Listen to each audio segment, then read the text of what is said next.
Em instantes, daremos início a mais uma entrevista do canal de podcast O Marqueteiro. Você pode acompanhar também esta entrevista pelas principais plataformas de podcast. Seja bem-vindo, seja bem-vinda. Você está no canal de podcast O Marqueteiro. O tema de hoje é Bastidores do Futebol. Histórias de sucesso, desafios e oportunidades no mundo de negócios. Para tratar desse assunto, o nosso convidado é Ademar Ferreira de Camargo Neto, que é um ex-jogador de futebol brasileiro que teve uma carreira de sucesso no Brasil e no Japão. Ele começou sua carreira no São Bento, em São Paulo, e em seguida se transferiu para o São Caetano, onde teve uma participação fundamental na campanha do time na Copa Libertadores de América do ano de 2002, chegando à final da competição. Depois jogou em vários clubes no Japão, onde teve destaque e conquistou títulos. Além de sua carreira como jogador, Ademar é um empreendedor e investidor no setor de futebol, tendo atuado como proprietário de um clube no Japão e como investidor em outros empreendimentos relacionados ao esporte. Ele tem uma vasta experiência na gestão esportiva, negócios e marketing no mundo do futebol e está sempre atento às tendências do setor. Ademar é graduado em Educação Física e possui um MBA em Gestão Esportiva. É isso, Ademar? É isso, algumas coisas que nem em relação a time no Japão eu não tenho. Tinha um time no Brasil, né? Que era o Porto Feliz FC, e eu não sou graduado. Eu fiz o curso, mas eu sou incompleto, né? Superior incompleto.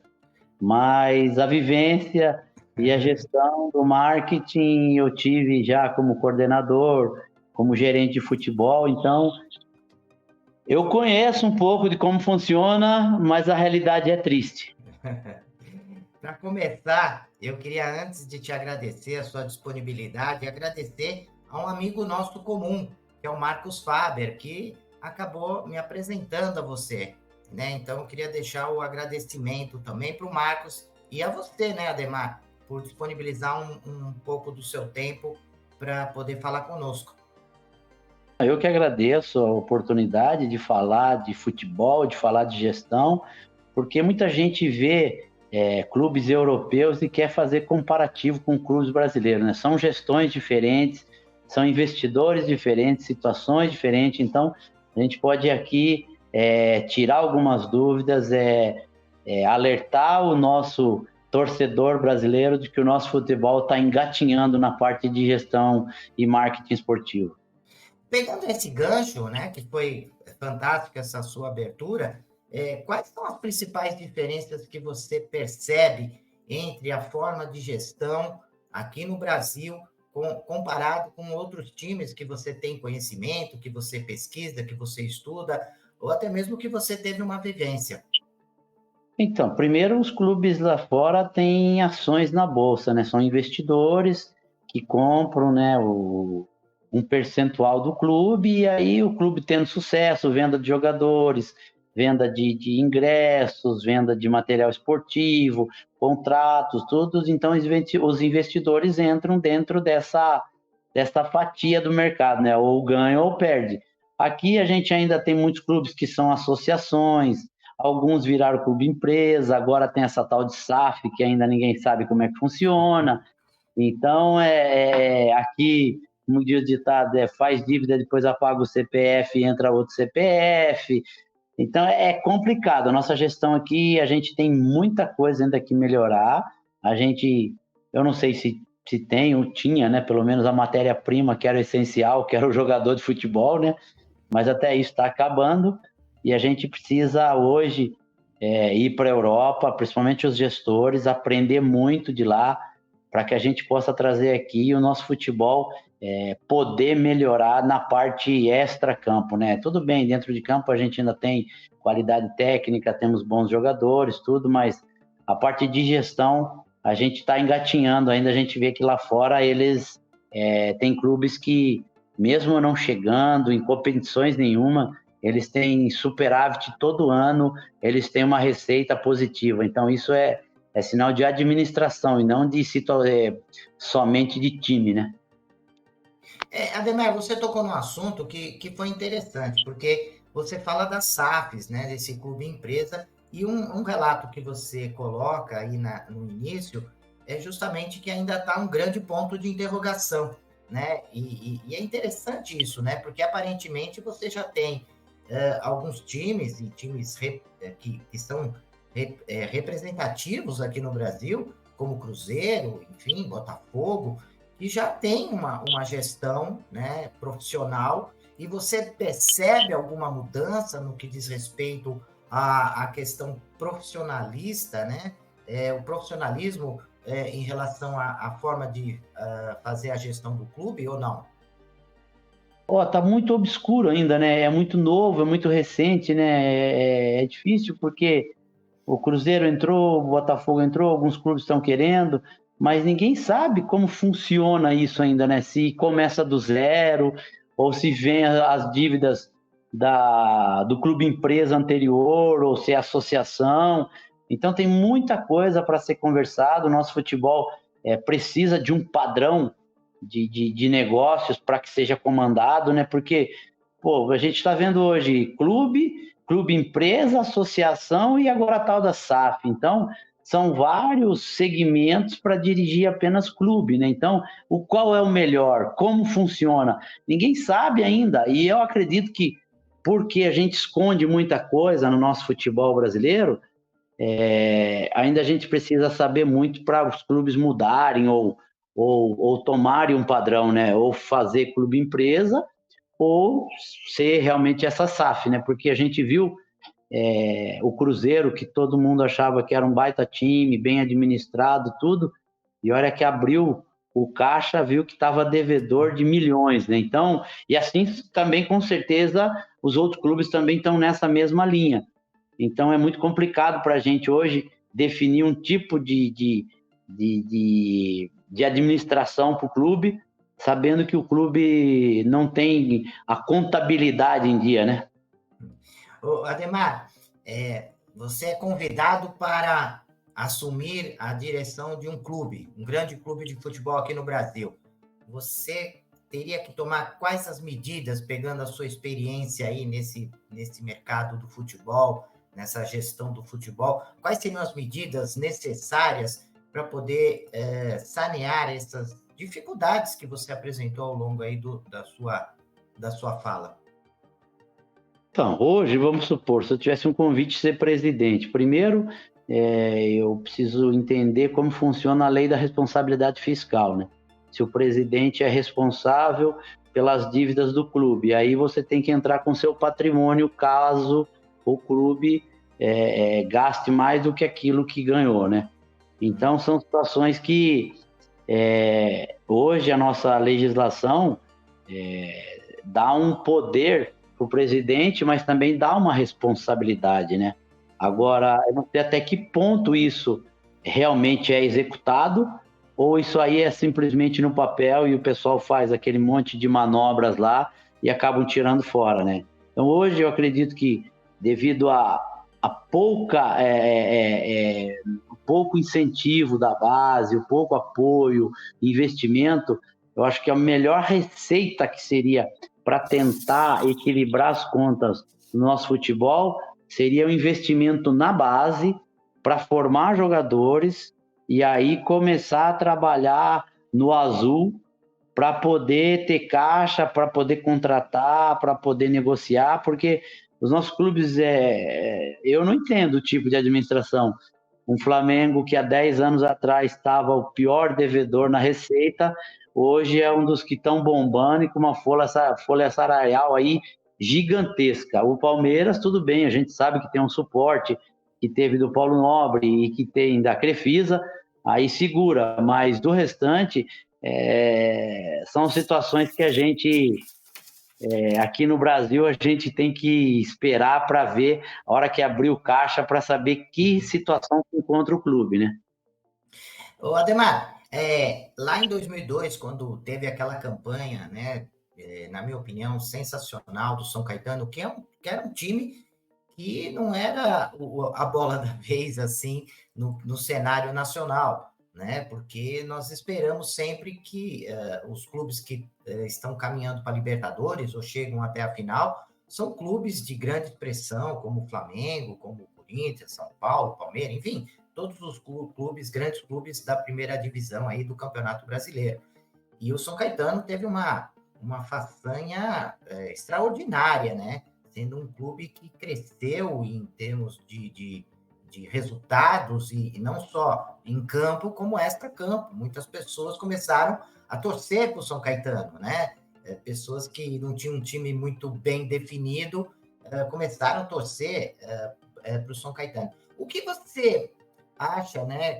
Quais foram os motivos por essa campanha tão fantástica, né? Foi um bom trabalho de gestão do clube, o clube teve uma participação fundamental na hora de fazer o trabalho de marketing, na captação de patrocínio, né, na escolha dos atletas, a escolha de um técnico que conseguiu formar um grupo coeso, né? Porque às vezes você tem jogadores fantásticos, mas não consegue formar uma equipe, né, com propósito, motivada, com foco nos resultados.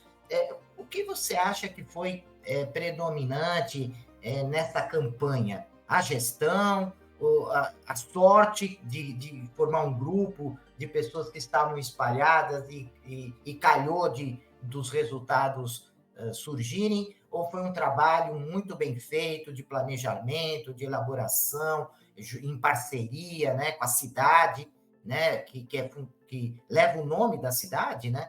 Isso é importante, porque você não está levando só o nome do time lá para fora, as pessoas começam a querer saber aonde que é São Caetano, o que faz São Caetano, né? Quer dizer, traz um resultado para a cidade fantástico, né? Boa pergunta, uma série de fatores, na verdade, né? A gente não pode acreditar, trouxeram um bom treinador, mas tinha que ter os jogadores, mas tinha que ter da liga os jogadores, né? Mas assim, a parte de patrocínio também, na época era muito boa, que era pela Consul, que era gerida pela Casas Bahia, tinha um convênio, tipo um acordo com a Casas Bahia, e aí era a Consul que era a patrocinadora master.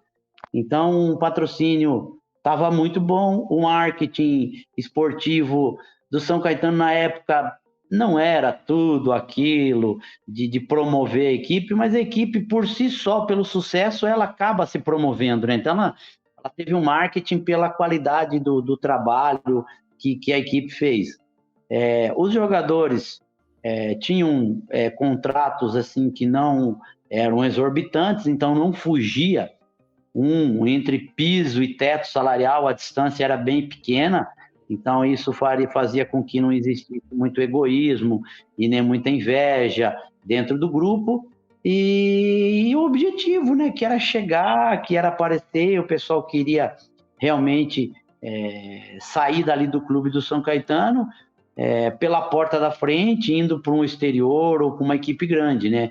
E isso acabou dando resultado porque a maioria dos jogadores do elenco pensavam dessa mesma forma, né? E acabou que, tendo sucesso, depois chegou a ser campeão paulista em 2004 e revelou N jogadores, né? Aliás, em 2006, não, 2002, eu acho que ele já relevou o Gilberto para a seleção, 2006, e Mineiro foi campeão mundial no São Paulo, Marcinho foi para o Corinthians, Claudecir foi para o Palmeiras, passaram por lá depois Everton Ribeiro, Douglas do Grêmio, grandes jogadores. Então, era uma gestão que priorizava buscar jovens valores no interior, colocar no São Caetano como um trampolim e do São Caetano ir para um time grande, seleção ou para o exterior.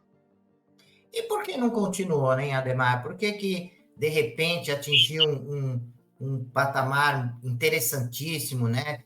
Tinha um patrocinador importante, né? A Consul é uma marca representativa no cenário de mercadológico, né? Estava tendo uma exposição fantástica da marca, da cidade, né? Porque é tão difícil você vender aí a imagem de uma cidade que às vezes não tem tantos atrativos assim do ponto de vista turístico, mas acaba o futebol propiciando isso, fora que abre a possibilidade, né, dessa cidade aumentar a quantidade de jovens que se interessam por esporte, então tem um lado social fantástico, né?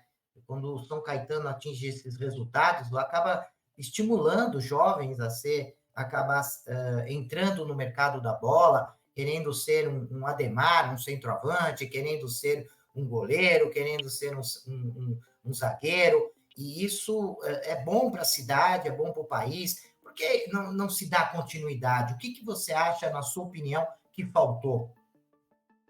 Essa é a minha resposta, né? Eu ouço bastante torcedores, até mesmo o pessoal da imprensa. Foi depois que o Tortorello morreu, que era o ex-prefeito, foi depois que o Serginho faleceu, mas eu não acredito isso, não. Eles morreram e eles não estavam aqui para administrar ou para gerenciar. Então, quem estava vivo e quem está vivo que gerenciou errado, né? Foi a administração errada. Então, o mesmo presidente que teve todo esse sucesso na gestão, que chegou a ser campeão, vice-campeão de Libertadores, vice-campeão brasileiro, o mesmo presidente comandou essa equipe nesses fracassos. Então, faltou, acho que, um pouco de humildade do presidente em voltar lá atrás, ver aonde que acertou lá quando chegou e colocar em prática, ver que a situação não estava boa. Mas aí começou o ego falar mais alto. Nós já somos clube grande, nós temos que contratar jogador de alto valor, jogador de seleção, jogador que vem de clube grande, e acabou mudando a metodologia de captação que o clube tinha, que era buscar jogadores em clubes menores, colocar na vitrine, fazer dinheiro, vender, ou pelo menos deixar que o jogador pelo menos fosse com vontade lá. E começaram a contratar jogadores que vinham de times grandes, que eram emprestados, pago metade pelo clube e metade pelo São Caetano. O jogador sabia que em 6 meses, 1 ano, ele ia retornar à equipe grande, não punha o pé nas bolas, e aí acabava que o clube cada vez caindo mais. Então, o grande responsável pelo erro do clube foi o próprio presidente, que geriu tanto o sucesso quanto o fracasso. E você toca num assunto extremamente importante, né, Ademar? Porque essa falta de planejamento, de sequência, é um dos problemas que afastam, né, os patrocinadores, né? Porque ninguém quer patrocinar um time que é um ponto de interrogação para a próxima temporada, né? Você não consegue manter aquele cara, aquele jogador que é o centroavante que está sendo o artilheiro, né? Porque nós sabemos que o gol é um momento fantástico, né? É o ápice da emoção, né? E a marca fica ali registrada na camisa do jogador, nas placas que estão ali no momento da comemoração, o próprio name and right do estádio, quer dizer, tudo isso fica gravado na mente desse consumidor.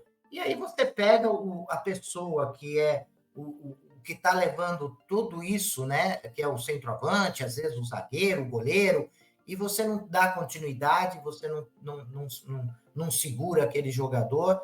Muitas vezes as empresas que orbitam o mercado do futebol, como aquelas empresas que fazem materiais esportivos, e já está contando com, poxa, eu vou vender tantas camisas com o nome do Ademar no próximo campeonato. Aí o Ademar não está mais. O que eu faço com essas camisas que eu estampei, que eu contava? Então, assim, fica muito difícil um planejamento conjunto na medida que o clube não tem um propósito, não tem uma sequência, não tem um modelo de gestão, onde as empresas elas podem se aproximar e falar assim, poxa, tá certo que nós não vamos sempre conseguir esse resultado, mas tem uma sequência, tem um propósito, tem um foco, e dá para todo mundo planejar. Então, você toca num assunto extremamente importante, Ademar.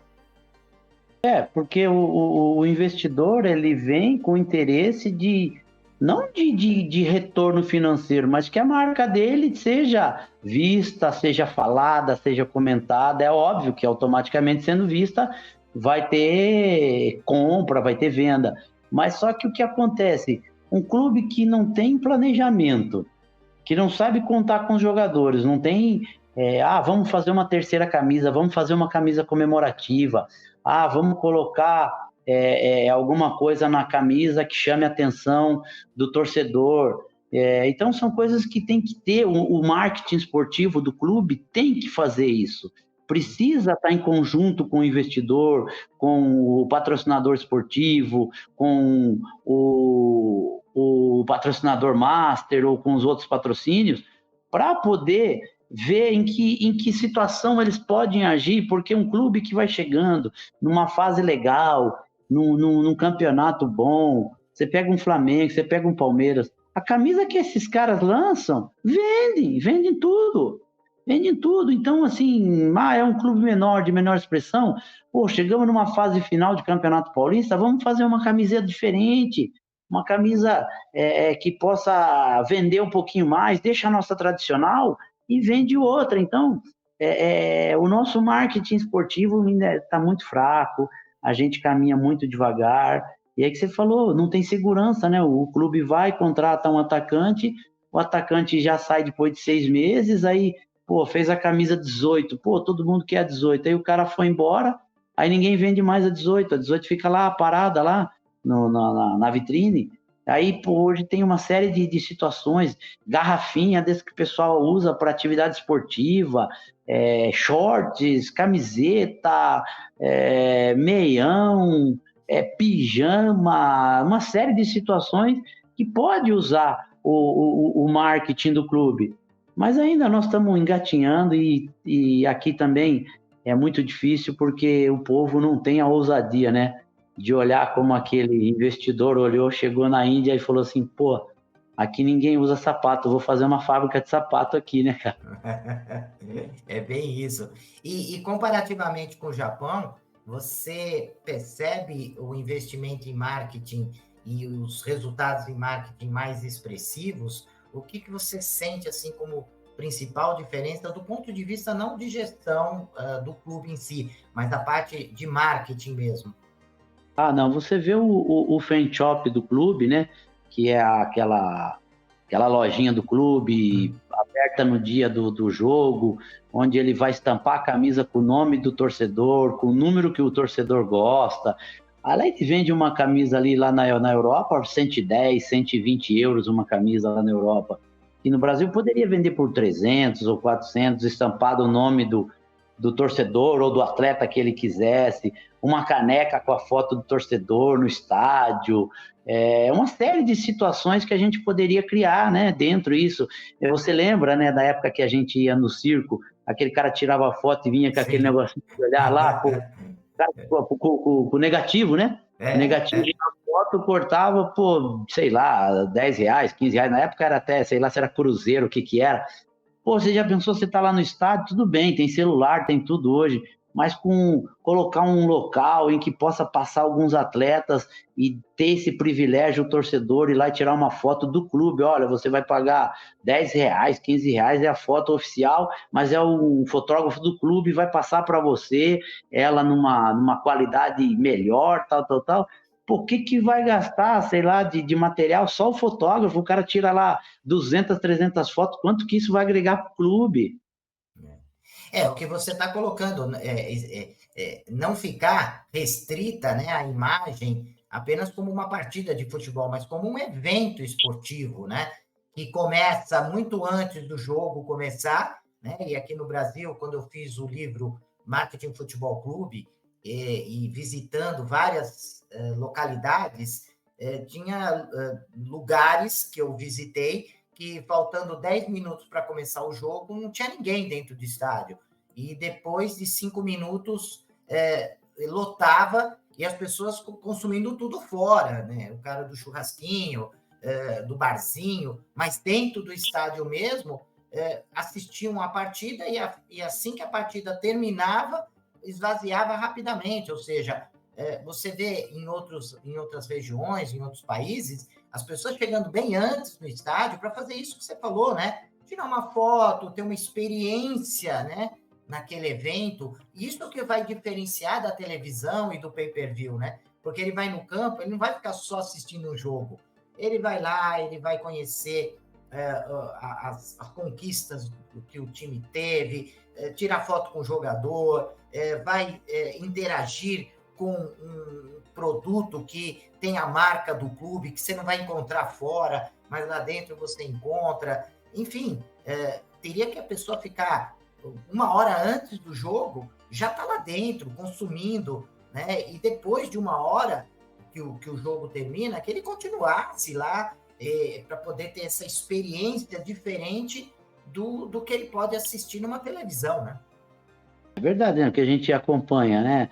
Em Minas, né? O pessoal vai bem antes lá para o Mineirão comer aquele frango com quiabo lá, que é uma tradição. Você vê no Pará, eles vão aí, come açaí com arroz, com macarrão, com peixe, uma loucura.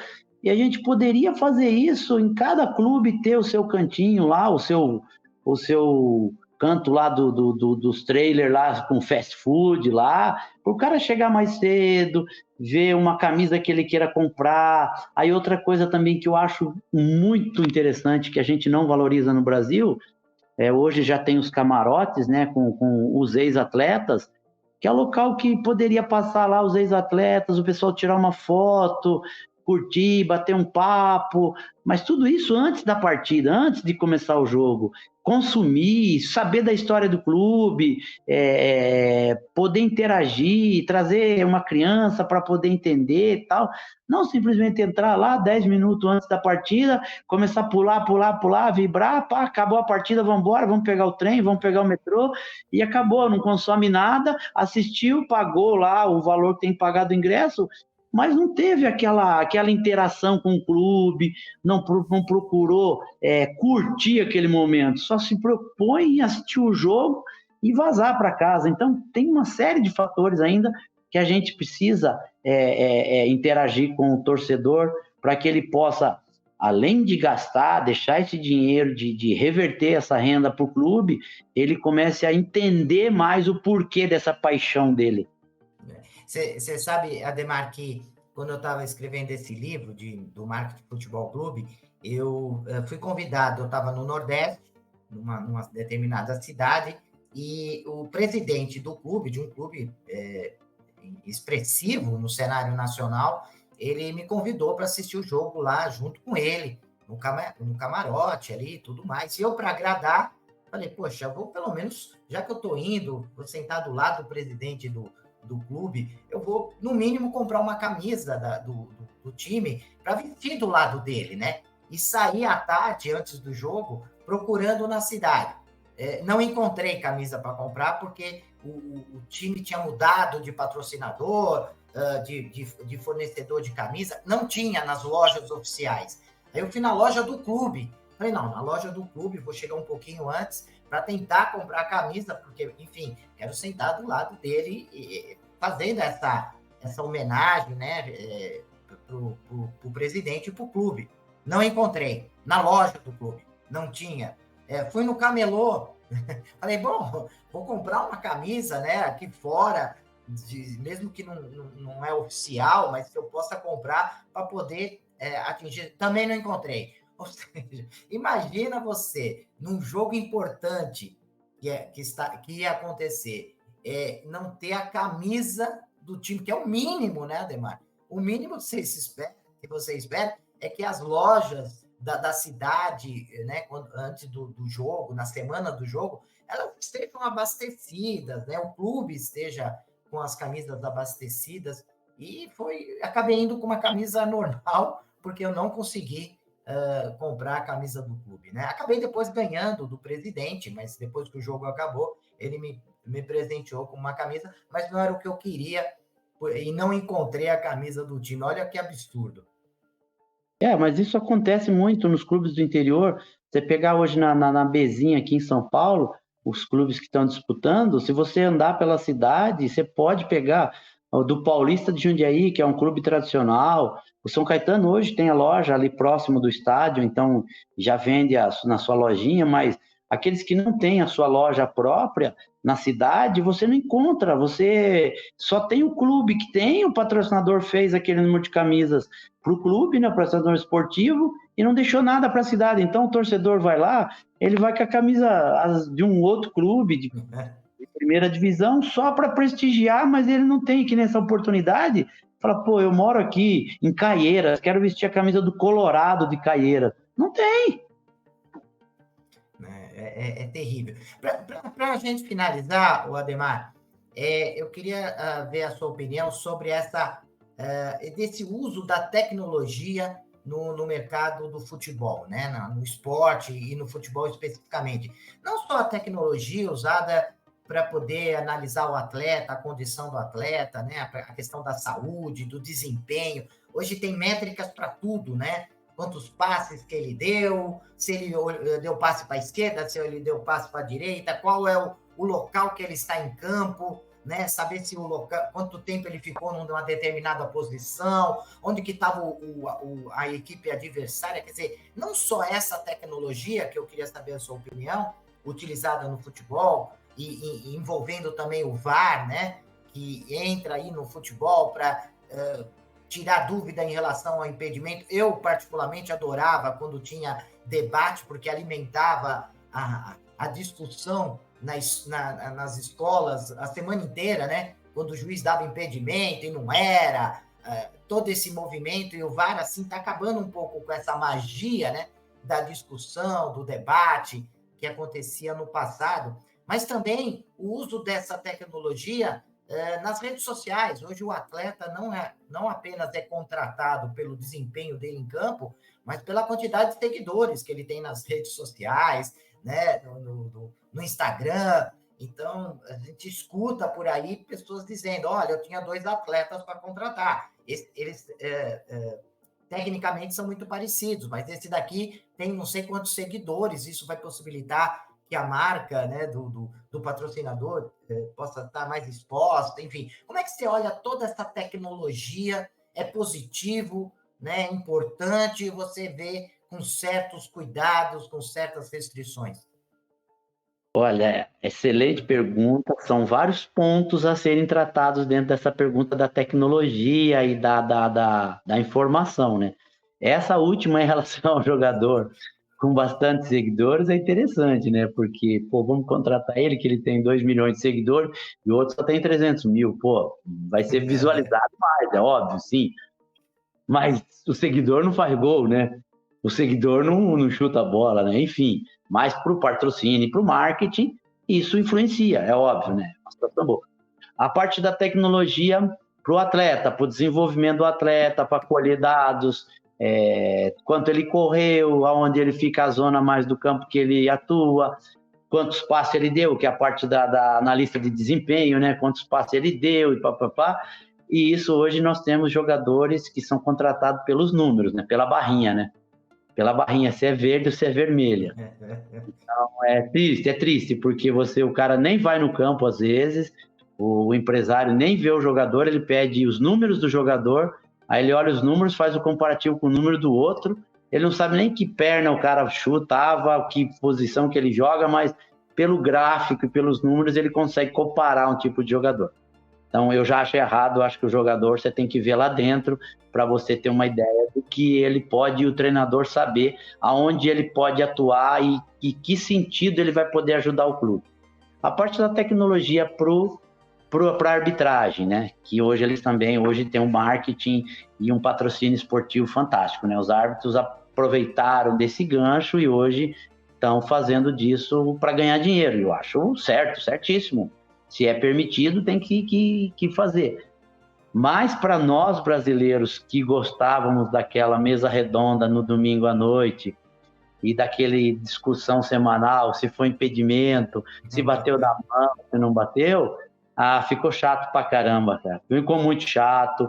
E mesmo assim, né, a gente vê que tem lances interpretativos que o VAR joga pro árbitro, o árbitro joga pro VAR. Então, é complicado, mas nesse ponto eu acho que a única coisa que o VAR ajudaria é se a bola entrou ou não entrou, no caso de ter batido no travessão e um chute ali, E o pênalti é muito complicado, porque o pênalti, quando você vai no slow motion, o toque na perna do adversário parece um toque forte, e às vezes é um toquinho simples. E eu que joguei numa geração em que, enquanto não saísse sangue, não era falta, aí, então é difícil para a gente analisar isso. Então a tecnologia foi importante em alguns pontos, mas no geral eu acho que ela deixou o nosso futebol muito chato. Ademar, como mensagem final aí, nós já estamos encerrando a nossa entrevista. Que mensagem você deixa para os jovens que estão querendo entrar nesse mercado esportivo, né? De várias formas, não só como atletas, mas como gestores, como empresários. Eu leciono em instituições, em cursos de educação física, em marketing, em gestão, enfim, são vários cursos, né? Hoje você tem o direito esportivo, que é um mercado fantástico, né? Então tem advogados que começam a olhar o direito esportivo como um grande nicho para poder atuar. Que mensagem você deixa para esses jovens que estão querendo entrar no mercado esportivo de alguma forma, por alguma porta, né? Qual a dica que você dá? E deixar o espaço, Ademar, para você colocar aí um contato, uma rede social, falar um pouquinho do que você está fazendo, o teu trabalho, para que a gente possa encerrar a nossa entrevista. O meu contato aí, pessoal, aí tá acompanhando aí nas redes sociais, é @Ademar São Caetano, no Instagram. Então aí, Ademar, ADHE, Ademar São Caetano. E eu, no momento, eu tô mexendo com construção civil, eu estava na coordenação da base do futebol, mas o pessoal que está pensando em entrar na base, gente, de um faturamento de 100% no time profissional, 3% é direcionado para a base. Isso uma média geral no Brasil. Então, a nossa base é muito deficitária, a gente tem ainda grandes jogadores que estão se formando, a nossa matéria-prima é muito boa, mas precisa de investimento, precisa de planejamento, precisa de tempo. Em relação ao marketing esportivo, essa galera que está querendo iniciar, que seja realmente como um empresário lá que foi para a Índia e viu que os caras estavam descalços, porque se você entrar para fazer a mesmice, nós já estamos cheio de gente que fala, não vai dar certo, que isso aí não é para Brasil, isso é para Europa, então esquece, vai e mergulha de ponta. Então tem espaço para todos, tem espaço para crescer, espaço ainda, o futebol brasileiro tem muito a crescer com marketing esportivo, precisa aprender muito com gerenciamento esportivo, precisa ter planejamento, então a gente tem que olhar com bons olhos essa garotada que vem vindo com essas ideias novas, que eles possam implantar, que eles possam mudar e que o nosso futebol brasileiro possa ser aquilo que a gente foi antigamente, de entrar no campo e pôr medo nos adversários, né? Então, hoje, infelizmente, não é o que nós estamos sentindo, né? Hoje nós somos um saco de pancada da Europa e brigando para chegar numa semifinal de Copa do Mundo, que é o máximo que a gente vai conseguir do jeito que está. Então, agradeço você, agradeço todo o pessoal aí do podcast, essa galera que se interessa pelo gerenciamento e marketing esportivo e preparador físico e tudo que envolve futebol. Espero poder ter colaborado de algum sentido, de alguma forma. Ademar colaborou demais, né? Uma entrevista muito gostosa, né? Muito descontraída, trazendo realmente a tua experiência nesse mercado, né? Atuando no futebol de várias formas. Eu quero agradecer mais uma vez a sua participação, né? De você, assim, deixar de fazer as suas atividades diárias para poder falar conosco e também agradecer ao nosso querido amigo em comum, Marcos Faber, que também é um profissional fantástico, eu tenho muito carinho pelo Marcos, né, por tudo o quanto ele batalha nesse mercado esportivo, né, e ele ter apresentado você para que a gente pudesse conversar um pouquinho. Então, queria te agradecer bastante, Ademar, e prezados ouvintes do canal de podcast O Marqueteiro, até a nossa próxima entrevista, até lá. Deixe seus comentários, sugestões e opiniões. E aproveite e se inscreva no canal.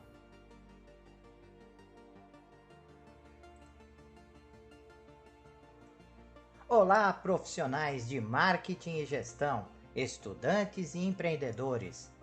Você está procurando um podcast que possa ajudá-los a se manter atualizados e aprimorar suas habilidades?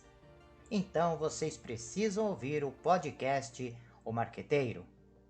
Nós somos um podcast que fornece insights e análises de especialistas em marketing, gestão e negócios, tudo com o objetivo de ajudá-los a crescer e alcançar o sucesso. Cada episódio é repleto de dicas e estratégias práticas que você pode aplicar imediatamente em sua carreira ou empreendimento. E o melhor de tudo, nossos convidados são professores, pesquisadores e especialistas de mercado em suas áreas de atuação. O podcast O Marqueteiro é perfeito para aqueles que estão procurando por inspiração e informações valiosas para levar suas habilidades e negócios para o próximo nível. E se vocês gostarem do que ouvirem, não esqueçam de nos seguir nas redes sociais e compartilhar com amigos e colegas de trabalho. Afinal, quanto mais pessoas ouvirem, mais impacto causará no mundo dos negócios e da gestão. Então, o que vocês estão esperando? Vamos ouvir o podcast O Marqueteiro agora mesmo e transformar suas carreiras em empreendimento? Até o próximo episódio.